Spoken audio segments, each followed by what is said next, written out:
तो राना साहब आपसे पहले मैं सवाल करूंगा, मुझे ये बताएं Punjab surrender of illegal arms act 2020 से पहले गैर कानूनी असला रखने की क्या सजा थी सीआरपीसी में? ठीक हो गया।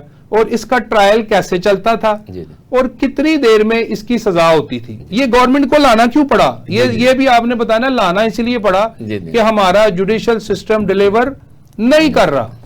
सर असल में यूं है जी कि इस कानून से पहले दो प्रोविजन जो थी इलीगल इलिसिट आर्म्स की थी, एक थी 13-20-65 और एक थी 16-20-65। ठीक है। अच्छा, उसमें यह है कि अगर किसी का आर्म्ड वेपन जो है वो लाइसेंस्ड है, मगर फर्ज करें कि उसका बेटा, भाई, कोई दोस्त उसको मिस यूज कर देता है, तो उस पर 16-20-65 होती थी। और अगर किसी के पास विदाउट लाइसेंस वो वेपन उसने रखा है तो वो 13-20-65 में होती थी।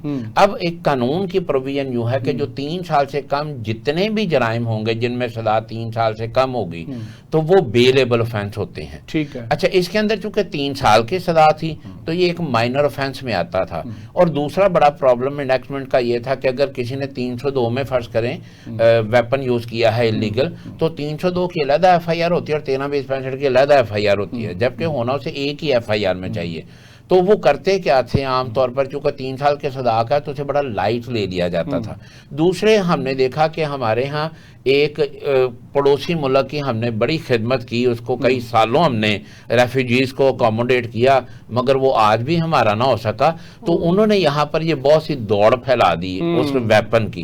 और एक इशू था कि चूंकि एजुकेशन इतनी ज्यादा नहीं है, अनएम्प्लॉयमेंट बहुत ज्यादा है, तो उस वजह से क्राइम रेट बहुत बढ़ गया था।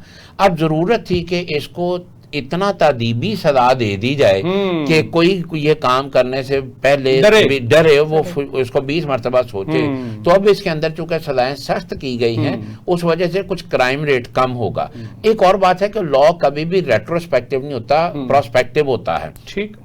तो जब भी इनेक्टमेंट आती है तो जो रेट्रोस्पेक्टिव ऑफेंस हुआ होता है उसको मैनेज करने के लिए फिर वहां पर कोई सिंपैथी क्लॉज रखी जाती है। तो यहाँ अगर डायरेक्ट ये कह दिया जाए कि जिसके साथ वो सिंपैथी क्लास उन्होंने ये रखी ना इसके अंदर, इसको सरेंडर कर दें। हाँ जी, इसको सरेंडर कर दें, हम आपको कुछ नहीं है ये, तो आप आए, हम आपको कुछ नहीं कहेंगे, कोई आपके ऊपर एफआईआर नहीं होगी। 13-20-65 जैसे आपने ये भी बताया, आप असला दें, आप अपने घर में जाएं। उसके बाद ये था कि यहाँ जाली लाइसेंस बहुत बने थे। हाँ, जाली लाइसेंस। वो डिप्टी कमिश्नर की रेटिफिकेशन भी देखते हो, कंप्यूटराइज हो गया है।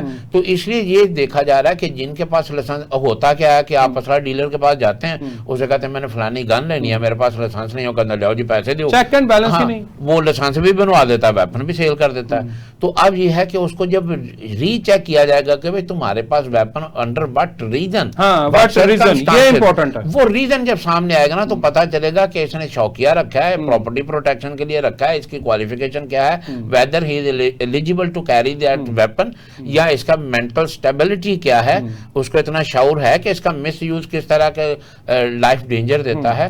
तो ये एक बड़ी राना साहब, अब्रॉड के अंदर ये जो आपके वेस्ट ममालिक है ना, मैं कभी कभी अब्रॉड जाता रहता हूँ, तो वहाँ पे मेरे छोटे भाई ने मुझे बताया कि यहाँ पे जब कोई वेपन चलता है ना तो सेंसर लगे हुए हैं, वो पुलिस में रिपोर्ट होता है, और फिर पुलिस के पास जब अगर तो कोई ऐसी कोई वाकया, कोई अकरंस नहीं हुआ तो पुलिस उसको अपने कंप्यूटर में डाल लेती है, और कल परसों चौथ वो उसके पास आती है और आके कहती है कि यहाँ पे ये आपने जो वेपन चलाया था ना, इसकी रीजन बताएं।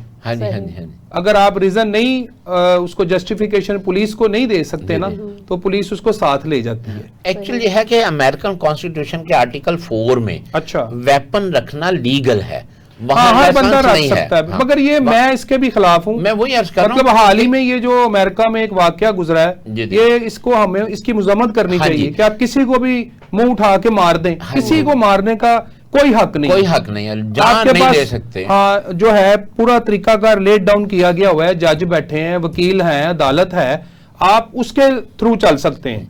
सर, कुरान पाक में अल्लाह ताला ने कहा कि जिसने एक जान बचाई गोया उसने पूरी इंसानियत को बचा दिया। जी राना साहब, अब आखिरी 3 मिनट है, पीछे से मुझे सिग्नल आ गए हैं, और मैं Punjab protection of ownership of immovable property ordinance 2025 को भी चाहता हूं कि आपका व्यू ले लूं, मैडम का भी ले लूं। 120 सेकंड में मैडम आपने देना है, और 120 सेकंड में अब मैं वक्त कम लेता हूं। मैडम, ये ऑर्डिनेंस गैर कानूनी जायदाद है जो है जायदाद की नाजायज मुंतकली के खिलाफ कानून का तहफ़्फ़ुज़ और तेज कार्रवाई की सहूलत फराहम करता है। मेरी प्रॉपर्टी है, मेरे हमसाये ने कब्जा कर लिया है, मैंने किराए पे दी हुई थी, मैं छुड़वा नहीं सकता, कोर्ट में जाता हूँ, वकील करता हूँ, अदालतों के चक्कर लगाता हूँ, फैसला होता है, एग्जीक्यूशन करता हूँ, कब्जा लेने जाता हूँ, जी फिर 90 डे में अपील चली जाती है, फिर अपील अब चली ये जाती है। जल्दी से बता दें कि ये पंजाब गवर्नमेंट ने जो protection of ownership immovable property ordinance pass किया है, ये भी हमारी कमजोरी थी बिल्कुल कि हम कोई शख्स जो है, और ज्यादातर सोशल मीडिया पे जो भाई है ना, वो अपनी बहनों की जायदाद के ऊपर काबिज हैं। जी जी जी। और जिस इलाके में भी मैंने वीडियो देखी है ना, वहां पे उन्होंने ऐसे सेकंड्स में भाई से बहन को हिस्सा दिलवाया। और अभी कोई मैंने वीडियो ही नहीं आ रही कि किसी थर्ड पार्टी ने किसी पे कब्जा किया हो। वो किराएदारों के कुछ इश्यूज हैं, मगर जो असल इनहेरिटेड प्रॉपर्टी है वो भाई नहीं देते जी, बस बहन चक्कर काट रही है। तो मैडम पहले आप जल्दी से बता दें, ठीक है? ये देखिए एक लिहाज से बिल्कुल ठीक है कि देखें जो कानून बनाया गया है वो बहुत सोच समझ के बनाया जाता है कानून।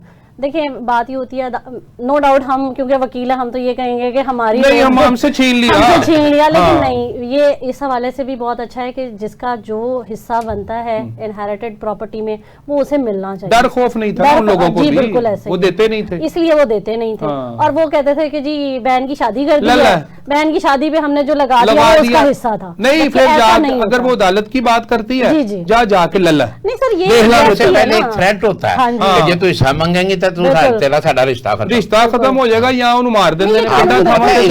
इस्लाम कहता है कि जिस भाई ने बहन का हिस्सा मारा वो बेशक कितना ही मेहनत कश हो, उसकी सारी कमाई हराम। बिल्कुल ऐसे ही। राणा साहब, 1 इंच अगर किसी की जमीन आपने इस दुनिया में किसी की ले ली है ना, तो क़यामत वाले दिन गले में तोक बना के उसके वो जमीन डाली जाएगी, 7 तहें सर पे रख दी जाएंगी। चुप क्या था बोल दो। सारा कुछ सही है, लेकिन मसला ये है ना, लोग इस बात को समझते नहीं है। अब समझेंगे ना, अब ये डंडा आ गया ना, तो कानून के जोर पे समझेंगे ना कि कानून ही बना दिया। और बड़ा अच्छा है कि फीमेल्स के लिए या लेडीज के लिए या बहनों के लिए ये एक अच्छी चीज है।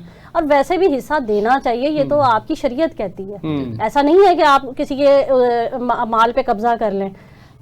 अगर ये ना होता तो सारी बात है, हर बंदा धक्के खा रहा है अदालतों के जी उसे हिस्सा ही नहीं दे रहे हैं। बिल्कुल, और सिस्टम हमारा मैडम डिलीवर नहीं कर सकता। इसमें इतने लूप होल्स हैं कि इतने जजेस, इतने वकला, इतनी सिक्योरिटी, टाइम कंज्यूम। हाँ नहीं, टाइम कंज्यूम तो जूतियों के साने वाला हाल होता है ना कि बाप ने केस किया तो वो जाके अब पोता उसका फैसला ले रहा है, आपकी जिंदगी सारी जाया हो गई, खत्म हो गई। इसको हम लीगल प्रोविजन में यूं देख लेते हैं ना कि जब डिक्री हो जाता है मैटर, केस फाइल हुआ, डिक्री हो गया, उसके 90 डेज के बाद अपील होनी थी, एग्जीक्यूशन होनी थी, मगर उससे पहले अंडर सेक्शन 96 ऑफ सीपीसी वो अपील आ जाती है। फिर जब वो डिस्पोज ऑफ होते हैं तो अंडर सेक्शन 100 उसकी अपील आ जाती है। और आमतौर पर ये होता है कि जहां पर अपील आती है कब होगी, क्वेश्चन ऑफ लॉ क्या है, क्वेश्चन ऑफ फैक्ट क्या है, फिर वो केस रिमांड हो जाता है। जाली वसीयतनामे, जाली रजिस्ट्रियां वहां पे पेश कर करके उसको लिंगर ऑन करी जाना। तो ये कानून की मैं तो राणा साहब बहुत ज्यादा इसकी फेवर करता हूँ। ये प्रॉपर्टी ऑफ ओनरशिप का जो आया है और ये जो arms Punjab surrender of arms का आया है कि ये दोनों इस वक्त जो था ना, ये वक्त का तकाजा था। आर्म्स वाला भी बहुत अच्छा है क्योंकि देखें यहाँ पे लोग हैं जज्बाती, हाँ, अदम बर्दाश्त है। हाँ जी, अदम गड्डी जरा गुस्सा गोली मार आपने किसी को मार दिया। वैसे तो असला लाइसेंसी हो या इलीगल हो, वो दोनों सूरतों में डेंजर